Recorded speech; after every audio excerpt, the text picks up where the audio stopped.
पाकिस्तान का पेशावर शहर, जो आज भले ही पाकिस्तान की आस्तीन से टका हुआ है, मगर एक समय वो भी था जब पेशावर और हिंदुस्तान की मिट्टी एक हुआ करती थी। लकीरें खिंची नहीं थी, लोग बटे नहीं थे। सरहद के उस पार और इस पार सब हिंदुस्तान ही था। वो पेशावर जहाँ जिसने जिधर देखा इतनी खूबसूरती दिखी कि इसे फूलों का शहर पुकारा जाने लगा। जहाँ के चूल्हे में पके नान के जायके ने दुनिया को ऐसा दीवाना बनाया कि उसका नाम ही पेशावरी नान रख दिया गया, जिसने फिल्मी दुनिया को शाहरुख खान और राज कपूर जैसे स्टार तो दिए ही, मगर वो शहर, वो पेशावर ये नहीं जानता था कि उसकी गोद में एक ऐसा सितारा भी जन्म लेने वाला था जिसे दुनिया भारतीय सिनेमा का पहला मेथड एक्टर मानती थी। एक ऐसा सितारा जिसके चाहने वाले सीमाओं से परे थे, जिसे पाकिस्तान ने भी अपना माना और हिंदुस्तान ने भी अपना माना, जिसके बारे में कहा जाता है कि हिंदुस्तान और पाकिस्तान के बीच भले ही हर एक चीज का बंटवारा हो सकता है, मगर मिर्जा गालिब के बाद इस एक शख्स के बंटवारे की बात पर दोनों ही मुल्क चुप्पी साध लेते हैं। तभी तो जब बात कारगिल युद्ध को खत्म करने की होती है तो पाकिस्तान के प्रधानमंत्री का फोन भले ही भारतीय प्रधानमंत्री को जाता है, मगर उन्हें इंसानियत की नसीहत यही सितारा देता है। इस सितारे, इस कलाकार, इस शख्सियत का नाम था यूसुफ खान, जिसे मैं और आप दिलीप कुमार के नाम से जानते हैं। पेशावर का एक व्यस्तम व्यापारी इलाका, नाम किस्सा ख्वानी बाजार।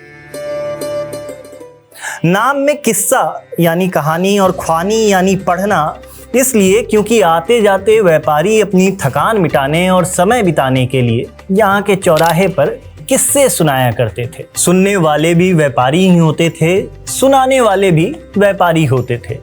मगर ये इलाका पूरी तरह से बाजार नहीं था। यहाँ रिहायशी इलाके भी थे जहाँ पठानों की संख्या ज़्यादा थी। दिलीप साहब का जन्म पेशावर के इसी किस्सा ख्वानी बाजार इलाके के एक घर में मोहम्मद सरवर खान और आयशा बेगम के यहाँ 11 दिसंबर 1922 को हुआ था।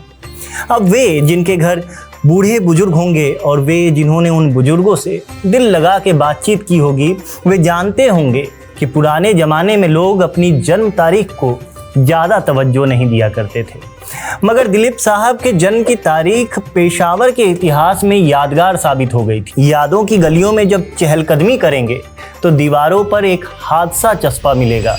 हादसा सुखद नहीं होता, ये भी नहीं था, मगर हादसा इतना बड़ा था कि दिलीप कुमार के परिवार वाले दिलीप कुमार के जन्म का किस्सा उस एक हादसे का जिक्र किए बिना करते ही नहीं थे। तो चलिए और क्या जिंदगानी है कि इस एपिसोड में दिलीप कुमार के जीवन में झांकने की शुरुआत उनके जन्म उस एक हादसे से ही करते हैं। पहाड़ों से घिरे पेशावर शहर में ठंड का मौसम वहां के बाशिंदों के लिए बड़ा तकलीफ देह साबित होता था।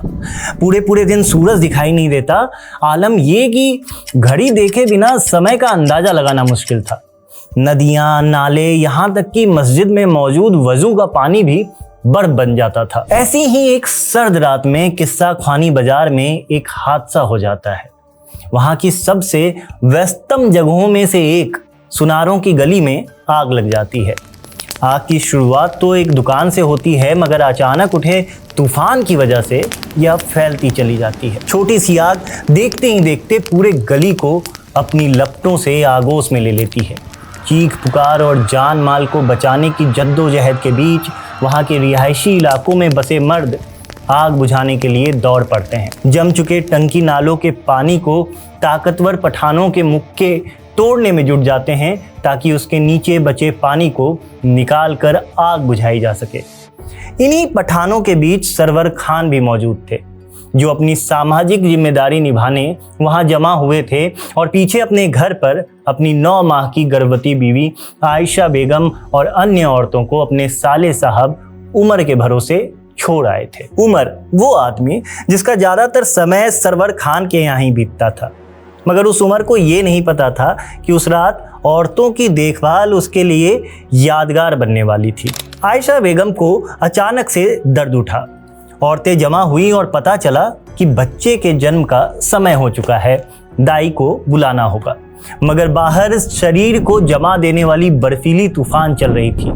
उम्मीद भरी नजरों का इशारा उमर समझ चुके थे। वे दाई को लेने बाहर तो निकल गए, मगर उन्हें लग रहा था कि इस मौसम में शायद ही कोई साथ आने को तैयार होगा। संयोग अच्छा था, दाई साथ चलने को तैयार हो गई। तमाम उथल पुथल के बीच सब कुछ शांतिपूर्वक हो गया और जब सरवर खान घर पहुंचे तो उन्हें आयशा बेगम अपनी गोद में उस खूबसूरत बच्चे को लिए उनकी राह ताकती मिली। उस रात पूरे किस्सा ख्वानी बाजार के लोगों को नींद नहीं आई। वजह दुख और बेचैनी थी। उस रात सरवर खान के घर भी सब लोग जगे थे, मगर वो वजह बेहद खूबसूरत थी। ये बात और थी कि दिलीप कुमार के जन्मदिन की रात पूरे किस्सा ख्वानी बाजार में मातम पसरा हुआ था। खुद सरवर खान के घर भी हालात ज़्यादा सामान्य नहीं थे, मगर दिलीप साहब की दादी का ऐसा मानना था कि इस उथल पुथल के बीच इस बच्चे का अगर जन्म हुआ है तो ज़रूर ऊपर वाले ने इसे किसी खास मकसद को पूरा करने के लिए भेजा है। वो इसे एक शुभ संकेत मानती थी, मगर घर आए एक फ़कीर की बात ने उन्हें चिंता में डाल दिया।